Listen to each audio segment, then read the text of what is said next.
İlk bakışın bir kıvılcımdı sanki, alev aldı gönlüm cayır cayır. Peşinden koştum bir ömür boyu, şimdi kül olmuşum savrulur durur. Sevdan yaktı, kül eyledi, bir yangın yeri kaldı içimde. Dinmez bu sızı, geçmez bu acı, her an bir alev yanar içimde. Sevdan yaktı, kül eyledi, bir yangın yeri kaldı içimde.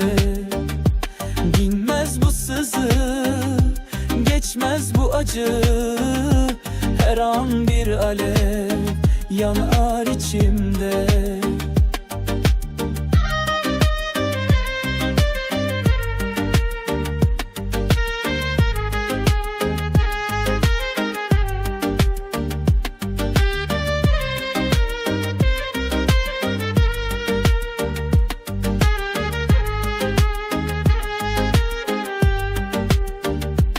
Hatıraların birer kor gibi yakar, her nefeste bir acı duyarım.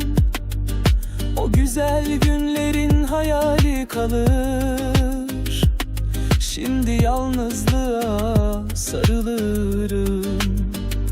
Sevdan yaktı, kül eyledi, bir yangın yeri kaldı içimde. Dinmez bu sızı, geçmez bu acı, her an bir alev yanar içimde. Sevdan yaktı, kül eyledi, bir yangın yeri kaldı içimde.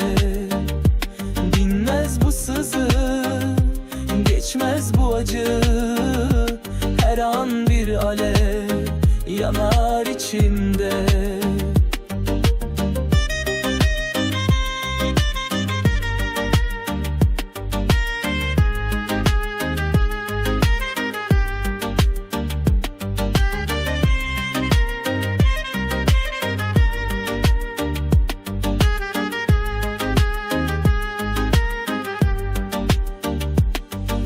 Ne yapsam dinmiyor bu iç yangını, sensiz geçen her gün bir işkence. Bir zamanlar cennetimdin benim, şimdi cehennem oldun bende. Sevdan yaktı, kül eyledi, bir yangın yeri kaldı içimde. Dinmez bu sızı, geçmez bu acı, her an bir alev yanar içimde.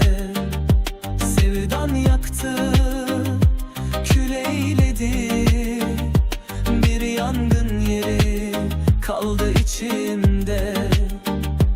Dinmez bu sızı, geçmez bu acı, her an bir alev yanar içimde.